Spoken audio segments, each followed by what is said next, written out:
पाहत आहात Loksamiksha news network आणि या आहेत आजच्या सुपरफास्ट न्यूज। या बातमीपत्राचे प्रायोजक आहेत नंदिनी कलेक्शन, फक्त महिलांचे परिपूर्ण दालन, माऊली निवास, कल्याण मंडपमच्या बाजूस, यशोधन नगर, परभणी। नमस्कार, मी प्रभू दिपके लोकसमीक्षा न्यूज नेटवर्क मध्ये आपलं स्वागत करतो। आपण पाहत आहात परभणीचं एकमेव बातमीपत्र Loksamiksha superfast. Red Apple exclusive MIDC परिसर परभणी। राज्याच्या सन 2026-27च्या अर्थसंकल्पामध्ये महिला सक्षमीकरण, सार्वजनिक आरोग्य सुविधा, स्वच्छ ऊर्जा तसंच पायाभूत सुविधांच्या विकासासाठी महत्त्वपूर्ण तरतुदी करण्यात आल्या असून या निर्णयांमुळे राज्याच्या सर्वांगीण विकासाला गती मिळेल अशी प्रतिक्रिया परभणी जिल्ह्याच्या पालकमंत्री मेघना साकोरे बोर्डीकर यांनी दिली आहे। महिला व बालविकास विभागांतर्गत मुख्यमंत्री माझी लाडकी बहीण योजनेसाठी भरीव तरतूद करण्यात आली असून अंगणवाडी सेविकांना आर्थिक नियोजनाचं प्रशिक्षण देऊन लाभार्थ्यांना आर्थिक साक्षरतेबाबत मार्गदर्शन केलं जाणार आहे। राज्यात एकल धोरण तयार करण्यासाठी सर्व जिल्ह्यांमध्ये सर्वेक्षण सुरू असून त्याच्या आधारे धोरण जाहीर केलं जाईल। लखपती दीदी अभियानांतर्गत राज्यामध्ये 27 लाख महिला लखपती झाल्या असून 2026-27 मध्ये आणखी 25 लाख महिलांना लखपती करण्याचं उद्दिष्ट ठेवण्यात आलंय। महिला बचत गटांच्या उत्पादनाच्या विक्रीसाठी 13 जिल्ह्यांमध्ये उमेद मॉल उभारले जाणार असल्याचं देखील पालकमंत्री बोर्डीकर म्हणाले आहेत। महाराष्ट्राच्या प्रगतीचा आणि विकासाचा नवा आराखडा मांडणारा 2026-27 या अर्थसंकल्प राज्याचे मुख्यमंत्री देवेंद्र फडणवीस यांनी आज विधानसभेत सादर केला आहे।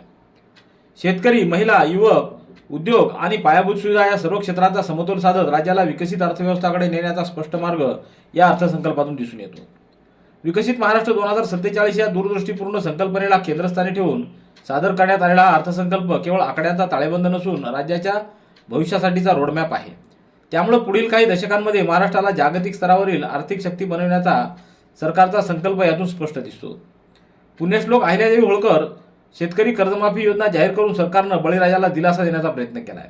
तसंच नियमित कर्जफेड करणाऱ्यांना प्रोत्साहनपर आर्थिक मदत देण्याची तरतूद देखील करण्यात आली।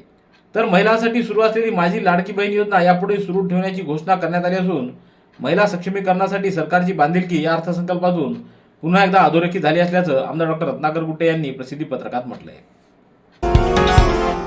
महाराष्ट्र राज्याचे राज्यपाल म्हणून जिष्णुदेव वर्मा यांची राष्ट्रपती द्रौपदी मुर्मू यांनी नियुक्ती केली आहे। जिष्णू वर्मा हे मावळते राज्यपाल आचार्य देवव्रत यांची जागा घेतील। त्यांनी 15 सप्टेंबर 2025 रोजी महाराष्ट्राच्या राज्यपालपदाची सूत्र हाती घेतली होती। जिष्णू वर्मा यांच्या रूपानं आता महाराष्ट्राला पूर्णवेळ राज्यपाल मिळाले आहेत। जिष्णुदेव वर्मा हे अनुभवी राजकारणी असून यापूर्वी त्यांनी त्रिपुरा राज्याचे उपमुख्यमंत्री तसंच तेलंगणा राज्याचे राज्यपाल म्हणून काम पाहिलेलं आहे। लवकरच लोकभवन मुंबई इथं त्यांचा शपथविधी सोहळा संपन्न होणार आहे।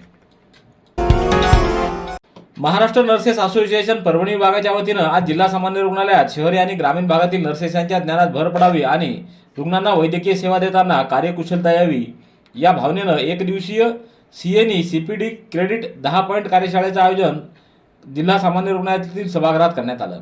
या कार्यक्रमाला प्रमुख पाहुणे म्हणून जिल्हा शल्यचिकित्सक डॉक्टर नागेश लखमावार, वैद्यकीय अधीक्षक डॉक्टर सारिका बडे, डॉक्टर फैजल, मुख्य अधिसेविका मीनाक्षी सूर्यवंशी, स्त्री रुग्णालयाच्या सहाय्यक अधिसेविका चंदा लेमाडे, अस्थिव्यंग रुग्णालयाच्या सहाय्यक अधिसेविका मीना देशमुख, प्रभारी अधिसेविका सुनंदा हटकर, प्रिन्सिपल मानकर, मनोरुग्ण विभागाच्या हरणे, प्रशिक्षण केंद्राच्या शिरसाट आदींची उपस्थिती होती। सततचे दवाखाने करून कंटाळलात? आता शेवटचा उपाय। डॉक्टर गोविंद कामटे यांचे बालाजी आयुर्वेदिक निसर्गोपचार केंद्राला भेट द्या। शुगर, मूळव्याध, ॲलर्जी, सोरायसिस, गजकर्ण, दमा, लठ्ठपणा, गुडघेदुखी, कंबरदुखी, वात, गाठीचे आजार, लकवा, केस गळणे, मुतखडा, सफेद डाग यांसारख्या जुनाट आजारांवर खात्रीशीर उपचार केले जातात। दारू सोडवण्यासाठी विशेष उपचार उपलब्ध।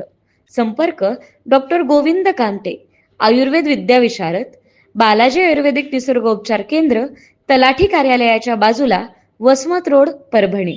संपर्क 9921691008। भारत मुक्ती मोर्चा आणि राष्ट्रीय पिछडा वर्ग OBC मोर्चा यांच्या माध्यमातून ओबीसींची जाती आधारित जनगणना करणे आणि UGC बिल लागू करणे या संदर्भात आज जिल्हाधिकाऱ्यांना निवेदन देण्यात आलं। ही मागणी पूर्ण नाही झाली तर हे आंदोलन 4 टप्प्यात होणार असून 23 एप्रिल रोजी भारत बंद करण्याची घोषणा देखील यावेळी करण्यात आली। भारतामध्ये ओबीसीची जाती आधारित जनगणना ही भाजपाद्वारा धोकाधडीच्या माध्यमातून रद्द करण्यात येत आहे। ही जनगणना योग्य पद्धतीने करण्यात येत नसून या विरोधात जनतेमध्ये तीव्र अशी नाराजी आहे। त्याचबरोबर ओबीसीसाठी लागू असलेली यूजीसी बिल सुद्धा रद्द करण्याचं षडयंत्र भाजपा सरकार करत आहे. हे बिल पूर्णपणे लागू झालं पाहिजे. तसंच 2011 पूर्वी नियुक्त झालेल्या शिक्षकांची पात्रता टीईटी परीक्षा रद्द करण्यात यावी आदी मागण्या देखील करण्यात आल्या आहेत. पालम तालुक्यातल्या डिग्रस येथील उच्च पातळी बंधाऱ्यातून विष्णुपुरी प्रकल्पाला 10 मार्च रोजी 22 दशलक्ष घनमीटर पाणी सोडलं जाणार आहे. जिल्हाधिकारी संजय सिंह चव्हाण यांनी आज या संबंधीची माहिती सरकारी यंत्रणांना दिली आहे. विष्णुपुरी प्रकल्पाच्या सुधारित जलनियोजनानुसार डिग्रस बंधाऱ्यातील नांदेड शहरासाठीच्या पाण्याचं आरक्षण विचारात घेऊन नांदेड येथील पाटबंधारे विभागाच्या कार्यकारी अभियंत्यांनी 31.73 दशलक्ष घनमीटर इतकं पाणी डिग्रस बंधाऱ्यातून सोडावं अशी मागणी केली. परंतु डिग्रस उच्च पातळी बंधाऱ्यामध्ये 2 मार्चपर्यंत केवळ 50.66 दशलक्ष घनमीटर एवढाच पाणीसाठा उपलब्ध असल्यामुळे आणि भविष्यातील पाणी टंचाई लक्षात घेऊन जिल्हा प्रशासनानं 4 मार्च रोजीच्या संबंधित विभागाच्या बैठकीतील 22 दशलक्ष घनमीटर इतकं पाणी डिग्रसमधून विष्णुपुरी बंधाऱ्यात सोडण्यास सहमती दिली आहे. त्याप्रमाणे 10 मार्च रोजी सकाळी 6 वाजता हे पाणी सोडलं जाणार आहे. परभणी शहरातील दर्गा रोड परिसरामध्ये उरुसामुळे प्रचंड घाण झालेली असून हा परिसर वक्फ बोर्डाकडून तात्काळ स्वच्छ करून घेण्यात यावा अशी मागणी भाजपाच्या नगरसेवकांनी आज आयुक्तांकडे निवेदनाद्वारे केली आहे. निवेदनामध्ये वक्फ बोर्डानं उरुसामध्ये करोडो रुपयाची कमाई केली आहे, मात्र मनपाची मागील थकबाकी दिली नाही. थकबाकीबद्दल तात्काळ कार्यालय सील करण्याबाबतची नोटीस काढावी आणि हा परिसर वक्फ बोर्डाकडून त्वरित स्वच्छ करून घ्यावा अशी मागणी करण्यात आली आहे. निवेदनावर रितेश झांबड, गणेश टाक, सुशीला थोरात, निर्मला वाघमारे आदींच्या स्वाक्षऱ्या आहेत. राज्य सफाई कर्मचारी आयोगाचे अध्यक्ष शेरूसिंग रुकारसिंग डागोर हे 12 मार्च रोजी परभणी जिल्ह्याच्या दौऱ्यावर येत आहेत. 12 वाजता शासकीय विश्रामगृहाचं आगमन आणि राखीव 12 ते 1 या वेळेत शासकीय विश्रामगृहावर स्थानिक सामाजिक संघटनांच्या पदाधिकाऱ्यांसाठी भेटी घेतील. 1 ते 2 या वेळात जिल्हाधिकारी कार्यालयात हातानं मैला उचलणाऱ्या सफाई कामगारांच्या नियुक्तीला प्रतिबंध व त्यांचं पुनर्वसन अधिनियमाची अंमलबजावणी तसंच सफाई कामगारांच्या समस्या व अडचणी निवारणाकरता केलेल्या उपायांना याबाबत आढावा बैठकीनंतर पत्रकार परिषदेला ते उपस्थित राहणार आहेत. भूमी अभिलेख कर्मचारी कृती समितीच्या वतीनं त्यांच्या विविध मागण्यांसाठी आंदोलन सुरू करण्यात आले. प्रशासनाला दिलेल्या निवेदनामध्ये तांत्रिक वेतन श्रेणी लागू करावी, सुधारित आकृतीबंध लागू करावा, मोजणी कर्मचाऱ्यांना निश्चित प्रवास भत्ता द्यावा, इतर विभागातील कर्मचाऱ्यांना पुरेसे तांत्रिक ज्ञान नसल्यामुळे त्यांना या विभागात बदली देण्यात येऊ नये, विभागाचे खाजगीकरण करण्याचा निर्णय रद्द करण्यात यावा आदी मागण्या करण्यात आल्या आहेत. निवेदनावर सुनील गोडसे, विभूतीचंद्र गजबिये, पवन केवटे, राहुल पाटील, किशोर इंगळे, दीपाली मुरकुटे, सुरेश रामटेके, विवेक कोठाळे, कमलाकर पोद्दार, संजय बोर्डे, अभय पाटील आदींची नावे आहेत. Red Apple furniture, smart furniture for smart people. Exclusive Parbhani शहरातील भव्य शोरूम रेड ॲपल एक्सक्लुझिव्ह, भारतातील स्मार्ट फर्निचर ब्रँड आता आपल्या परभणी शहरामध्ये. हो, आता आपल्या परभणी शहरामध्ये. या अंतर्गत ऑफिस, बेडरूम, डायनिंग, लिव्हिंग इत्यादी प्रकारचे फर्निचर आपणास मिळेल. Bedroom set, bed, dressing table, sofa set, कपाट, डायनिंग टेबल टीपॉय आणि स्टील फर्निचर इत्यादी सर्व प्रकारचे फर्निचर तेही आकर्षक किमतीमध्ये उपलब्ध आहे. एक वेळ अवश्य भेट द्या. रेड ॲपल फर्निचर, MIDC परिसर, भारतीय स्टेट बँकेच्या जवळ, परभणी. सेलूच्या अलंकापुरी नगरी मयुरी पार्क परिसर सातवना रोड इथं 11 ते 19 मार्च या कालावधीत होणाऱ्या फिरता ज्ञानेश्वरी पारायण सांगता सोहळ्याची जय्यत तयारी सुरू असून यशस्वीतेसाठी विविध समित्या गठीत करण्यात आल्या आहेत. पारायण सोहळ्यासाठी उभारण्यात आलेल्या मंडपामध्ये रोज 25,000 वाचक पारायण करतील.